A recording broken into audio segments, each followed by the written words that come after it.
Welcome to Better, the podcast about doing better, being better, and leaving the world a better place than we found it.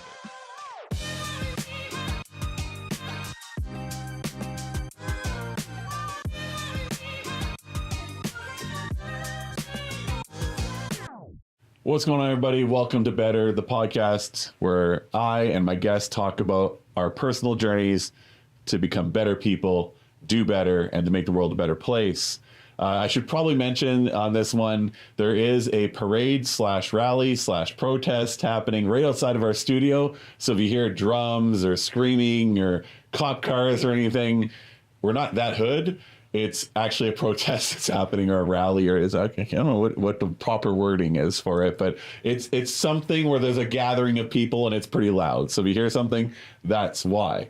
Now, I've known this guy for 20 some odd years now. We go way back to when we were minors, going into bars, and now his life has come full circle, and it's so exciting to see what has happened. May I introduce to you Bobby, the coach Loewen. How's it going, man? It's going fantastic. How are you doing? I'm pretty good. You know, I'm feeling good about this one because when I was making a list, my first list of people that I wanted to have on, you were near the top 5. With a soldier who did 3 tours in Afghanistan, a whole bunch of people I want to talk to, and it's because I've seen your journey personally in the beginning, and then through social media and everything, and you know, your career has gone in a direction I don't think any of us ever anticipated it going, and I find it all so interesting. So I guess the first thing, give people a little background on your career, your life, and all that. Well, I mean, I'm a Winnipeg boy. Grew up in the Maples area, and when I was about 15, 16, I was at a party, and somebody kind of discovered me there freestyling and rapping with a bunch of my buddies there, and that guy's sitting on a chair across the table from me right now. But yeah, no, I mean, I started getting into the music scene around 15, 16, around 20 years old. I started working with DJ Finesse. And then as 2021, I was around. Crazy. Yeah. So we've actually been working together for about 21 years now ourselves. Good Lord. Right. So we're talking about full circle, you know. Yeah. You know, I'll get to where I am now, but I mean, I came up through, you know, the bars making $30-$40 a night sometimes. You know, I worked hard. I shows with no people, that kind of thing. Lucky enough to start traveling, and as time went on, I got better with my skills. But as we'll probably get into in this episode, that progression of my career going up caused a lot of instabilities and unpredictability. Well, unpredictable to me, but predictable to other people because they saw the direction I was going down. But I ended up ballooning up to well over 400 pounds. I drank heavily. I was not in a good place mentally, physically, or anything like that. But over the last 3 or 4 years, I've been lucky enough to realize that taking care of yourself is one of the few things that you can actually do for yourself that not only affects you, but the people around you. Yeah, absolutely. One thing that I noticed, especially after I started, you know, the weight loss and you know, sobering up and that kind of stuff, the one thing I started noticing the most was how the people around me started acting different. Right, yeah. You know, they weren't so on edge anymore. Right, they weren't so worried about what's he going to do tonight? How drunk is this guy going to get? Is he going to collapse and die on stage because he's 400 pounds? Like, there was a lot of ifs. Well, I remember there was a night, I hadn't seen you guys in a while. I had been living down south, and I came back. You guys were doing Cowboys, I think. Okay. And I hadn't been on social or nothing. I was kind of like, I just took a sabbatical from everything. Mm-hmm. And I got to Cowboys, and you know, you walk past the DJ booth, and then you're trying to get through the dance floor to get to the side. And I saw you, and I was like, oh my God. I was genuinely concerned, because like the thing about you that people have to understand that nobody will understand yet is how hard you go when you're on stage. Yeah. I mean, it was like, if you could, to put Bobby's energy into context, if you could put a balloon, if you had a balloon and you started pumping it with air and you got that balloon to like almost its breaking point, and then you kept pushing further, that's what Bobby's energy is like when he's on stage. So combining that with the size and everything, I remember thinking, and I can't remember who I was with, but I was like, somebody needs to talk to Bobby, because this is getting like, I get it was all part of your persona, right? It's like Big Hal, you know, and what was the other guy? The guy who was on Flavor, Bubba B. Yeah. You know, it's like it became a part of your persona, right? Everyone's like, you were the cute fat teddy bear guy. You know? I was the fat guy with curly hair and dimples, and girls loved it. Absolutely, right? And it's like, okay, so it's part of the persona, but it gets to a point where, you know, it's like it gets concerning. So I remember having that thought. And then, you know, we weren't close enough at the time for me to go up to you and be like, hey, Bobby, you know, I'm a little worried about you or anything. But at that time, honestly, with the amount of people that were saying that to me, I didn't even care anyway. I was like, you know what? At that point, it wasn't even just about the character. Yeah. At that point, I was so mentally unhealthy that I needed that to actually be that character. I guess, and you were pretty blotto when I was there too. So I was like, you can't even have a conversation. Yeah. I got to a point where I actually needed, you know, that before I jumped on stage, just so I could have that good vibe about me, right? And not realizing until you're well past done that you're well past done. Yeah, because I actually saw you 2 days later and you had no idea I was there. Yeah. So let's deal with the weight first. What was your better moment? What was the moment? Did you have a moment where it was like, oh my God, I need to fix this. This is gonna ruin me if I don't fix it. It was definitely a moment, and that moment came about 8 years ago. I was having chest pains, and I'd been having chest pains for about a year. But every time I'd gone to the doctor, they did blood work and EKG, and they said, everything is fine. Go home. You're just sore. Okay. Or one said I had costochondritis, which is an inflammation of the lining between the chest wall and something else. So that's where my pain was coming from, apparently. But one night it was a little more severe, and I was kicking about 420 pounds at this time.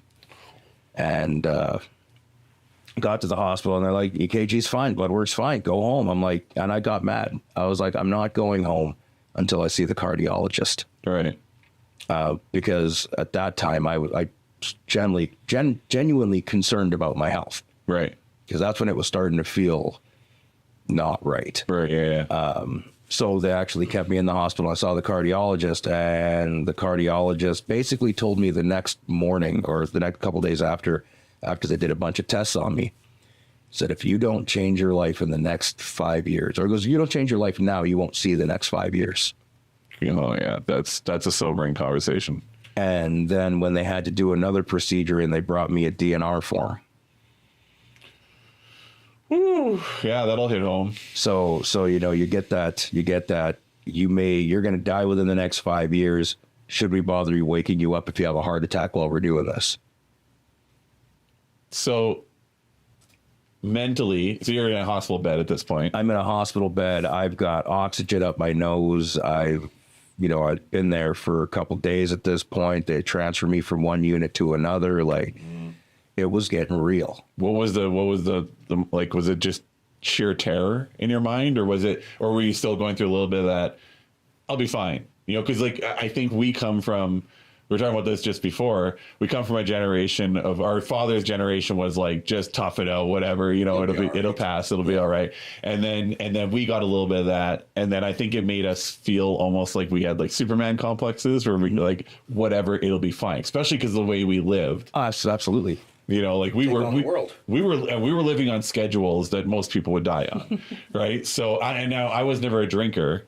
But I was definitely on that schedule, and I was carrying a lot of stress of running shows or running the clubs.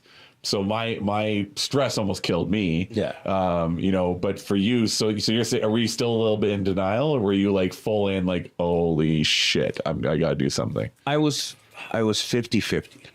Okay. At first I was like, okay, we're going to do this. But as soon as I got home and started doing it, it was going a little bit, but I hadn't mentally taken care of myself yet. Right. And I found that a big part of my weight loss journey was taking care of my mental health. See, that's not something you hear very often. You don't hear, you let's say you watch an ad for weight loss. Right. It's all about, do your cardio and do your diet, but you don't hear somebody say, that the therapeutic or the mental health side of it is going to be the biggest. So you feel like that was the biggest piece of it all. That was the biggest piece of it all, because I had to change my mindset of basically being 400 pounds and waiting to die to wanting to get down to 250 pounds and wanting to live. So how did you even tackle that? Like that's a huge thing to tackle. I made a lot of life changes. At that point, I had slowed down the drinking. I wasn't going as hard. I had started taking some medications. I started walking and doing a little bit of, stuff like that. So, a little bit of weight started coming off. I started feeling good about myself. But at that point, again, mentally, I still wasn't in that place to put that determination in. Right. I was in a relationship that mentally, you said I could swear, mentally beat the shit out of me to the point where it was hard to get out of bed some days. Okay. Even when I was waiting for her to come home and that kind of stuff, it took its toll on me. But then, after a while, I had some more incidences,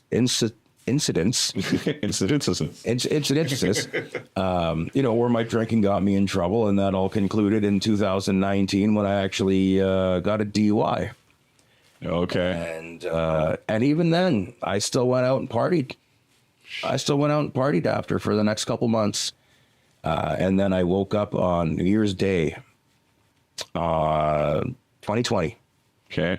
And I said to myself, I'm going to see how long I can go without having a drink for. And I haven't picked one up to this day. Wow. That the first few months were super, super tough. Yeah, I can imagine. Especially you're doing it at the craziest time in modern history too. Right. And this is all right before the pandemic. Yeah.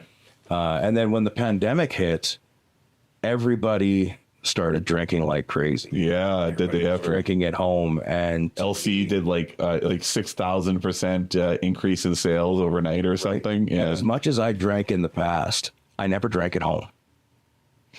I was never the type to grab a bottle and go sit at home, or grab a 6-pack and go sit at home. That was never me. So solitude might have actually helped you a little bit.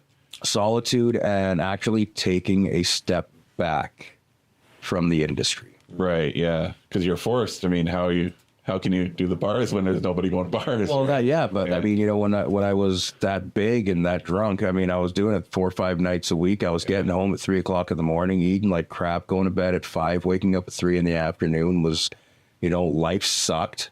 I felt like I had no life at that point. So, I mean, it took a while. And then, like I said, the mental health aspect that nobody ever talks about is one of the biggest and key factors to taking care of yourself and helping you take care of others that need it. Right. So so the mental health part, what I found interesting was when you did when you were posting on social, there was a lot of support.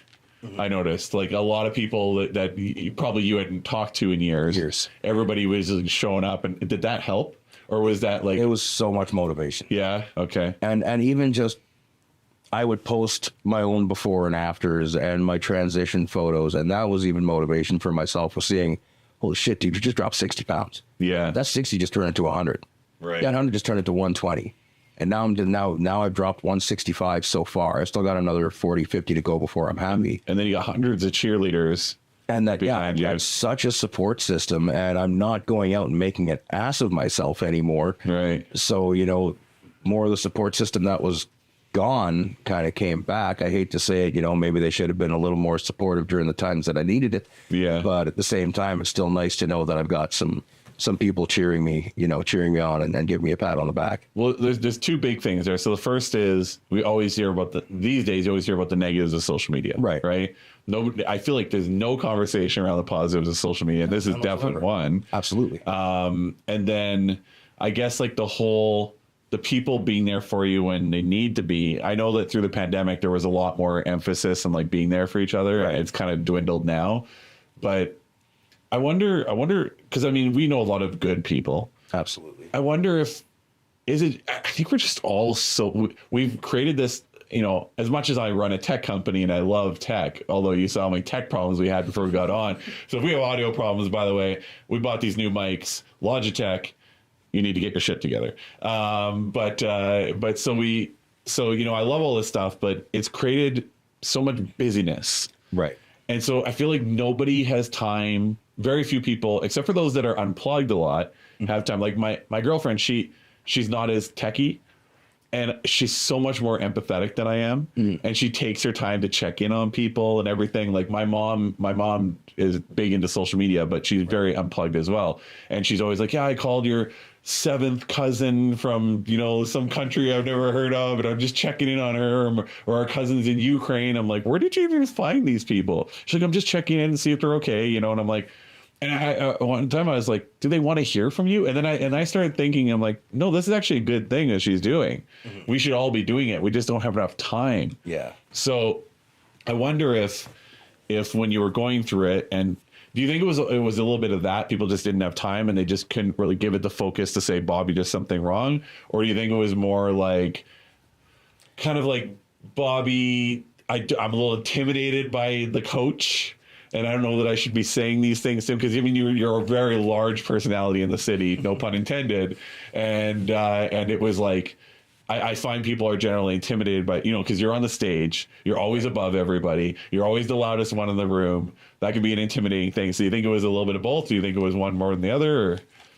To be completely honest, I think we've grown up in a generation where too many people just think it's better to mind their own business. Okay, that's fair. That makes sense. You know, you can see it, but you don't think it's your place to say anything. So you don't bother saying anything, and you just watch the destruction happen. Huh. Yeah. There's that to me, I see that as one of the biggest faults of the world right now, is nobody really has the balls to walk up to somebody else and say, hey, especially somebody you know or care about. Yeah. You know, to be able to walk up to them and say, hey, you know what? I'm seeing what you're doing with your life. Or you don't even got to say it like that, because that comes across like, hey man, you know what? You're, you know, I see you're hammered like 6 nights a week. Sure, that's healthy. Yeah. Or, you know, dude, man, you look like you've been eating too many. Even if you make a joke about it, you look like you've been eating too many Big Macs or something like that. Yeah. Maybe you need to come and hit the gym with me or something like that. Even if somebody says something like that, they're still putting it out there that, hey, I'm noticing that something's not right. Right. But when you don't say anything at all, then you're kind of just like, the person who's doing it's like, well, nobody says shit. Must mean it's okay. I can just continue to live like this because it's not bothering anybody. It's not hurting nobody. Nobody's hurting me. Yeah. Huh. You know, it's really strange because I grew up very stupid, a very dumb as bricks kid, right? Every report card had 50R on it. They raised my grade to 50, so they just pushed me through, right? And then I got to the point where I was like, I feel dumb.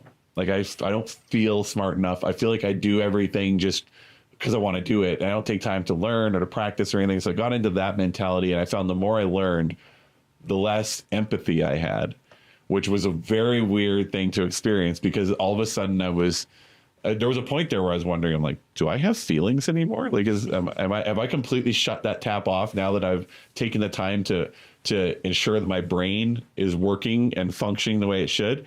And then, so I kind of looked at the relationships I had around me, and I realized I was doing exactly that, right? I'm just minding my own business. I'm like, if they're screwing up, that's their thing. That's their problem, whatever. If they want to fix themselves, they can. And I think that's another big problem that people have, is that they say, well, you know, I've had the exact opposite weight problem as you. If you remember me back in the day, like I was rail thin. Oh yeah. And I ate a disgusting amount of food. Oh yeah, no, dude, we spent lots of years together back in the day, and I saw the way you ate. Yeah, man, you would pound down more food than me, but I would put on the weight. Yeah, and I would lose it eating it. It was crazy. So so you know, I think someone like that, because I never experienced that weight gain, I have more of a jaded point of view. I'm like, well, if he wanted to, he could just lose it. like I can easily lose it. Why can't he easily lose it? Right. We put ourselves in that position, but in the wrong way. Yeah. You know, and I feel like that's probably a big detriment too. You got people that are minding your own business, but you also have people that are like, if you don't go walk in that person's shoes, you kind of downplay how significant it is to lose the weight or to get some. Because again, I've never really drank, right? Right. So I had the perspective for the longest time. I'm like, they're an alcoholic because they want to be an alcoholic. But then I look at our industry and I'm like, oh, it starts so gradually. It's like that relationship you were in, right? It starts off, you got all the dopamine flowing, you're kissing, you're making out, you're having dates, everything's great. And the little bit of abuse or the little bit of neglect or whatever, it starts to show, but you're like, well, it's only one little thing. And then it gets to the point where it's the entire relationship. Right. Right. So you become this mold of this negativity, and you don't even, because it's like the frog in the water thing, you don't realize it. So for the losing the weight, what did you, like you said, mentally you had to like really figure out how to get your mind right? Right. There's a what movie was that from? That's an old hip hop movie. Get your mind right. What was that? It was a song. It was an old Jay-Z song. Was it an old Jay-Z song? I think so. Okay. Total side. Yeah, so. Yeah, totally aside. But what were the steps in your mind? Like what did you feel was wrong? At that time, like for me, like get to that big? Or? Yeah. Just at the time when you realized there was something up and you needed to get your mental health right? Yeah, no. So the mental health, the first thing I had to do was that relationship had to end. Okay. Because if I continuously felt myself, beaten down, downtrodden, neglected, whatever, then I was never going to have the motivation to get myself better, because I would never think of myself as being any better. Right. Okay. If the environment that you're in keeps on pushing you down to the point where you think that's who you are, then you truly lost who you are. And I had to refine myself by, I don't want to say cutting people off, but I took a step back, not just from not just pandemic made me step back from the clubs, but just my want to step back and refocus my life from, so I took 2.5, 3 years off from the music scene. And that was the time where I actually, not a lot of people know this. I started taking medication for my mental health. I started going to therapy. Okay. And two things that are that simple. And I say they're simple because once you start doing them, they're simple. Yeah. Yeah. And then you start realizing, why didn't I do this years ago? Right. And when I'm talking about therapy, I don't think that people that just have something wrong with them should go to therapy. I think everybody needs a therapist. Everybody needs someone to talk to sometimes, an impartial judge that won't give you answers, but will sit there and make you actually think about everything yourself and process. Like you ask the right questions. Yeah. Exactly. So once you get those thoughts provoked in your own head, you start seeing that I'm better than this. I'm better than a 400-pound drunk that's only good for entertaining people. That's not who I am. Yeah, I'm not a monkey on a wheel. Exactly. Yeah. I'm a damn good entertainer, but it's got to be more on my terms now. Yeah. It's got to be more, it's got to be, I can't walk into a club and I walk in and there's 2 beers and 2 tequilas sitting there waiting for me as I'm walking by the bar. I can't do that. Yeah. I need to walk in. It's like those shirts say, walk in, fuck shit up and leave. Yeah. Except now when I do that, I'm not going to be the one that's fucked up at the end of the night. Right, yeah. I'm going to walk out. I'm going to pass a breathalyzer on the way home. I'm going to get home sober, and I'm not going to go eat a bag of crap. I might even go for a workout at 4 o'clock in the morning. Right, yeah, absolutely. Well, because you're jazzed up, right? I mean, the energy. I for people that aren't in entertainment, it's really hard to understand what, I remember the days of doing Feel the Heat and Club Life was pretty much where I was at the peak of my hosting on stage. And I remember 2 a.m. came and I'm like, I could go for another 5 hours. Yeah. Just the energy that's bubbling up inside of you. And I think alcohol being a downer, it really it allowed you to kind of balance.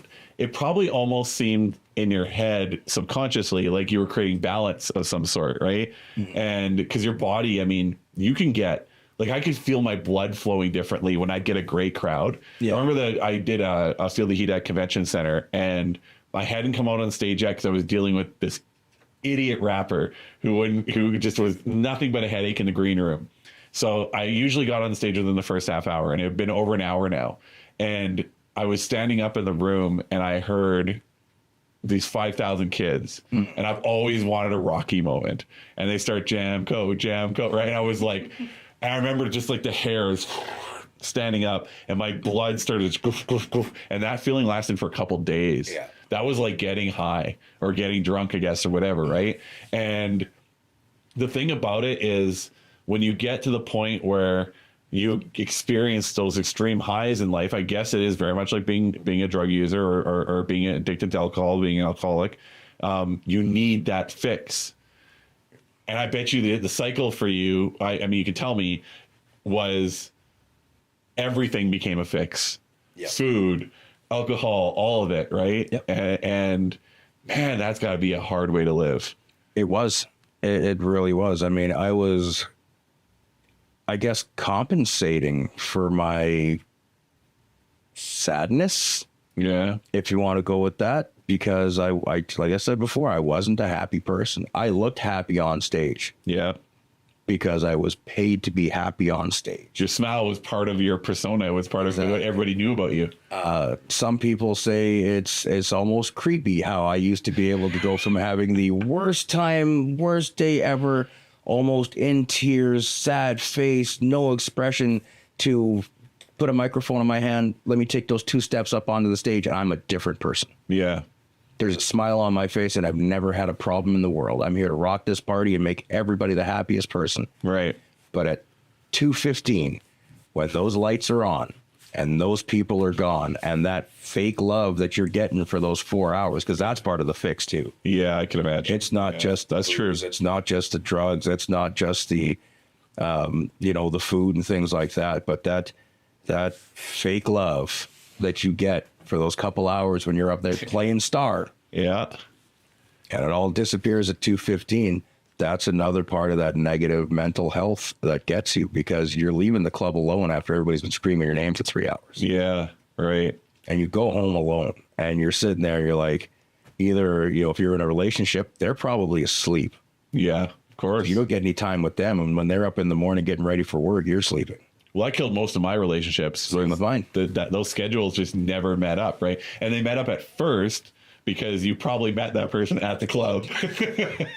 But most people fall out of their club phase pretty quickly. Right. Whereas we lived in it for decades. I'm still there.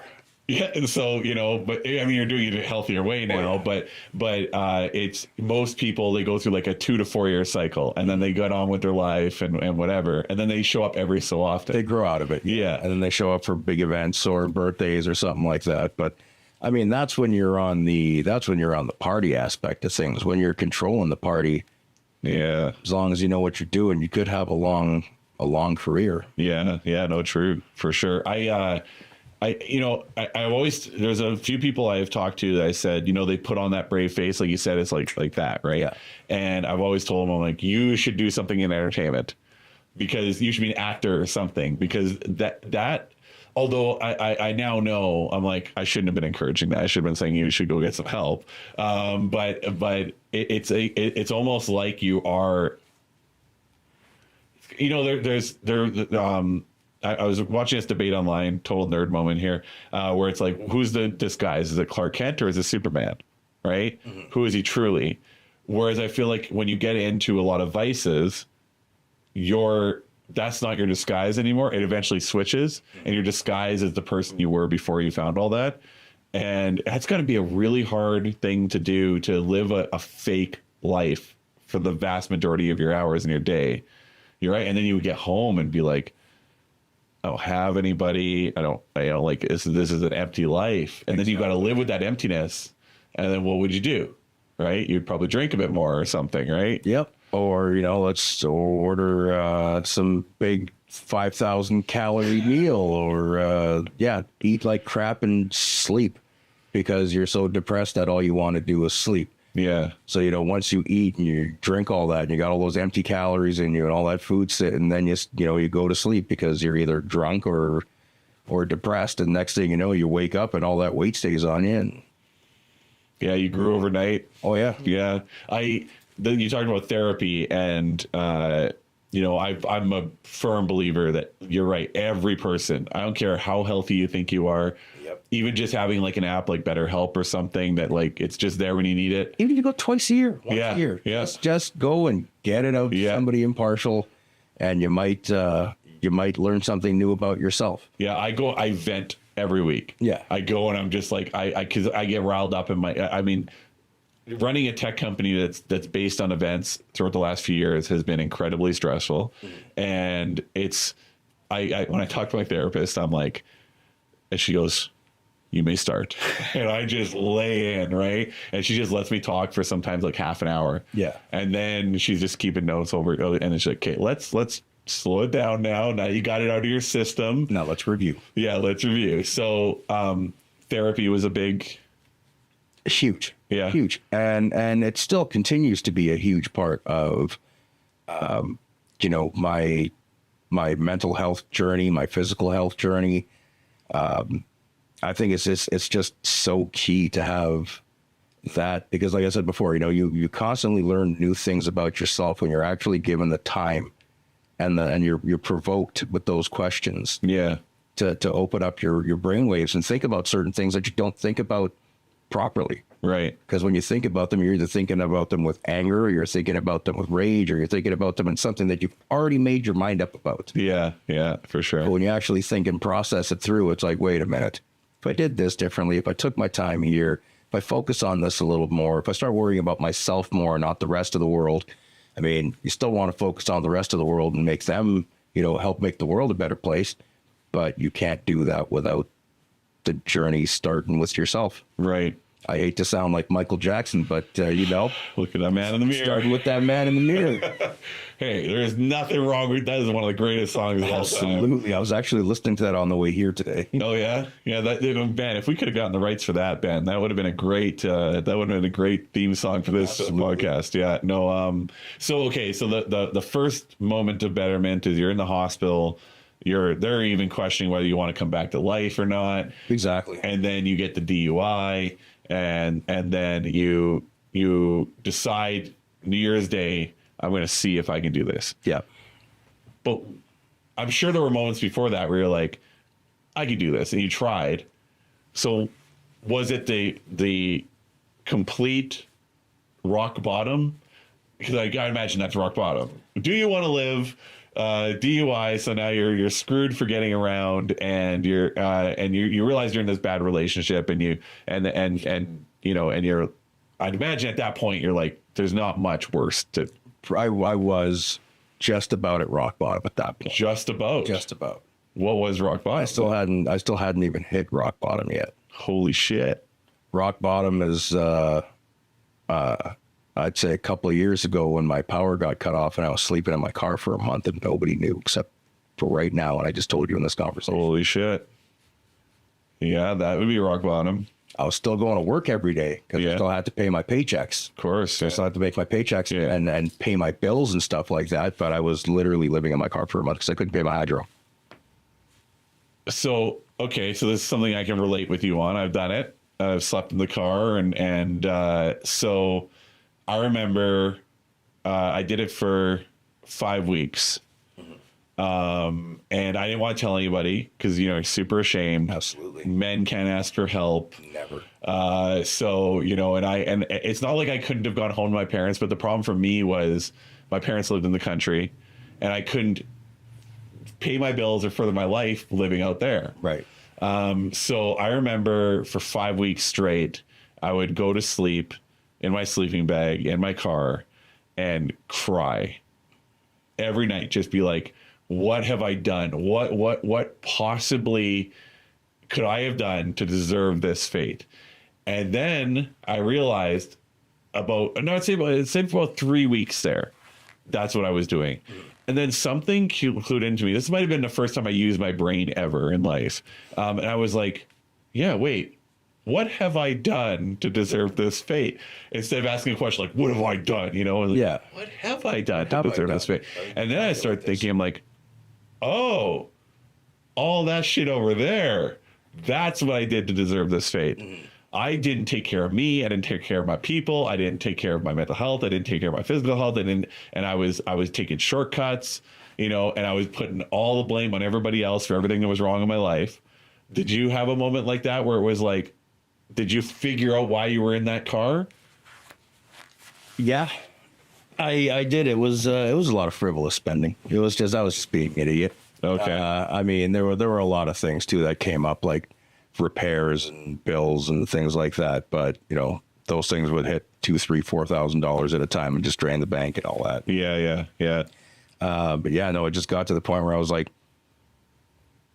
what really hit me was one of those nights when I was laying there thinking to myself, how much money do you make? Right. How much money have you made? Yes, that's the big one. Have you made? How much money have you made in the last, say, 15 years out of the 20 plus years you've been doing this? Yeah. I don't even want to say the number. Yeah. Because it's ridiculous. Yeah. And you'd be wondering why I'm still sitting here right now. Because, Yeah. I mean, yeah, the amount of money that I'm sure you went through too, like we just blew through, because Dude. at that time it's, you know what, I just got a paycheck for a few $100s from this. I'm doing it again tomorrow night. Let's just go spend this now. Yeah. And then, yeah, that's also part of the the bad mental health is you're not taking care of, even not little things, but like things like your finances. Yeah. Right. Yeah. If you're not taking care of yourself, you're not taking care of anything else in your life. Right. That finances, your hygiene, like Yeah. things like that. Like you start letting those things slip. That's all part of your mental health. Right. And that, portrays or also helps with your physical health. Yeah. 100%. So I had this really bad. So basically, what happened was I had a toxin in my body that ultimately ended up giving me these. It felt like bombs going off in my stomach. I had to go to the hospital every night and give me morphine drips just so I could unclench, because it was getting to the point where I was like, my muscles were, and not that I had any at the time, but the muscles, not the muscles. They were tearing because of how constricted I was all the time from the pain. And so I was constantly sick and trying to run a company, trying to put out that face. And, I would lay at work and just writhe in pain. I'd bite into the pillows and everything. I could not handle it. And ultimately, when I started taking care of that piece of things, what ended up happening was I started to look at everything else like my body. Mm-hmm. I was like, oh, okay, I've put some weight where I want it, taking some weight off of where I don't want it. I'm actually a little happier looking at myself in the mirror now. This is weird. And then everything else around me started to be affected. Like all of a sudden I was like, okay, should I be staying up for 4 days straight?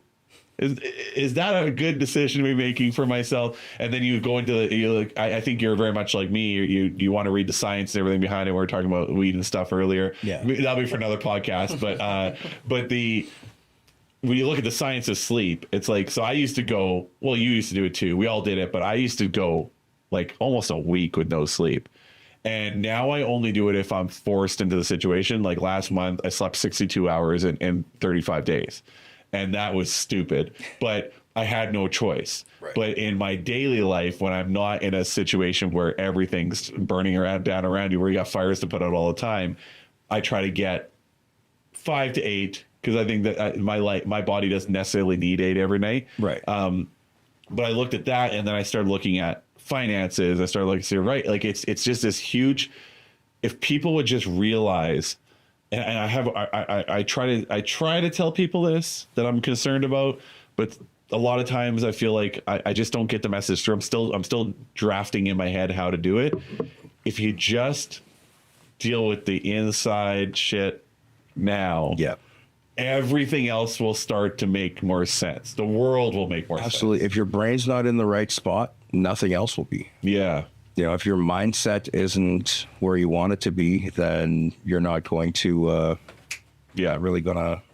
That's it. That's the thing. Like, and then your body being a temple thing. I mean, that's that all these, it's funny because you always hear like, oh, that's a cliche or that's trite and whatever, right? And you think to yourself,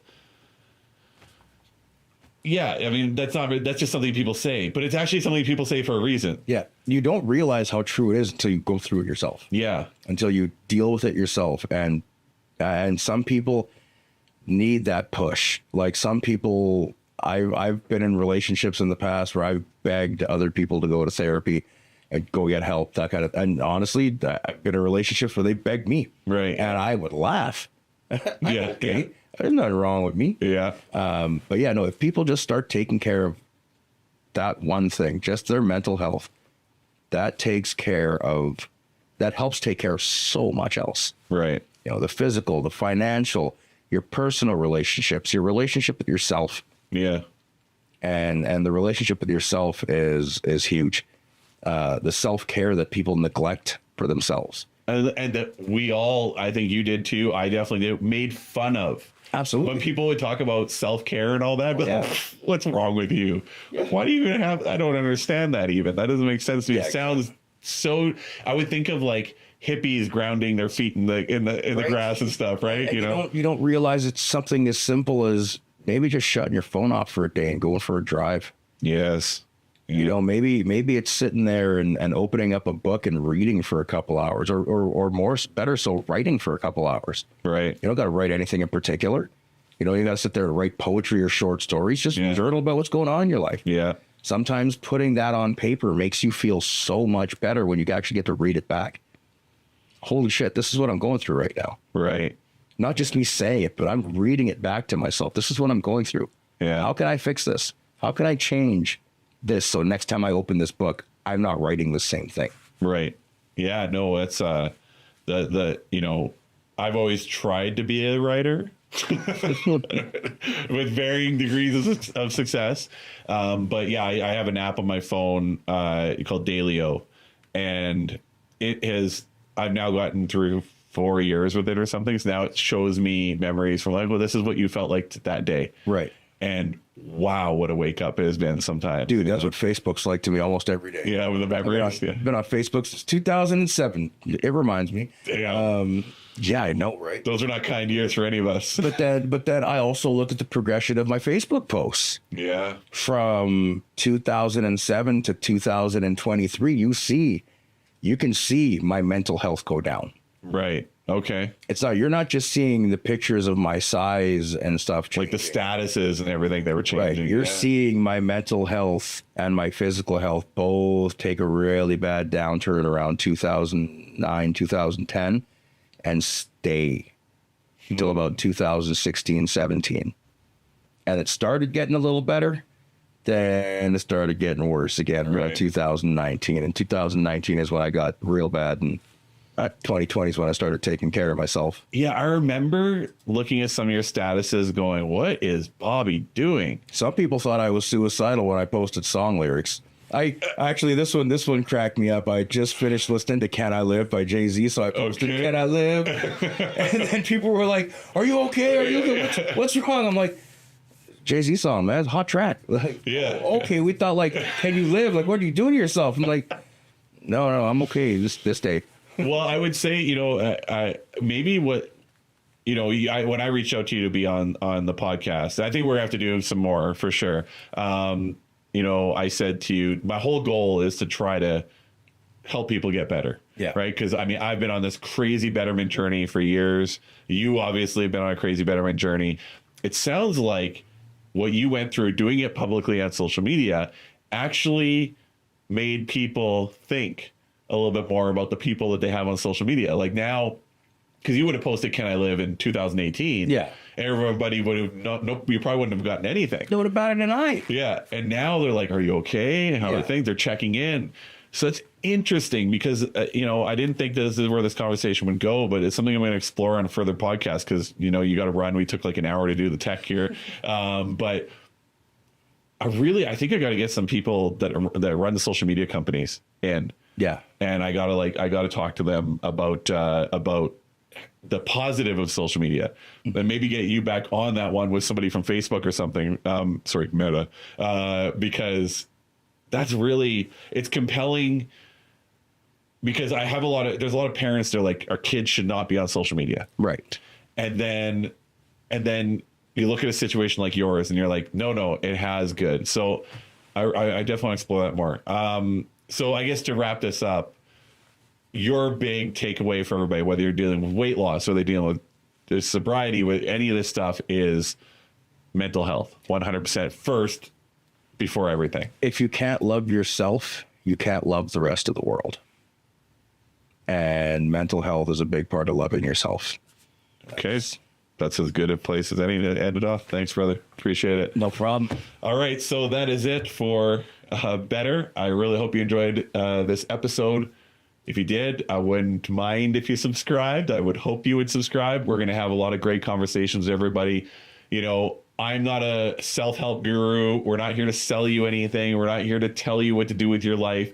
We're just trying to pass on personal stories that might allow everybody to do what Bobby and I did, and that is just make our lives better and make our relationships and our worlds better, right? So that's it. I can't wait to talk to you guys again in another episode, and we're on everything. So if you're on YouTube and you're like, are they on Spotify? Yes. Are they on Apple Music? Yes. We're on everything. All right. So just go to your favorite platform, subscribe to us. And I promise you that if you're on a betterment journey, you will get something out of these conversations. And today, the thing was, no matter what you're going through, mental health.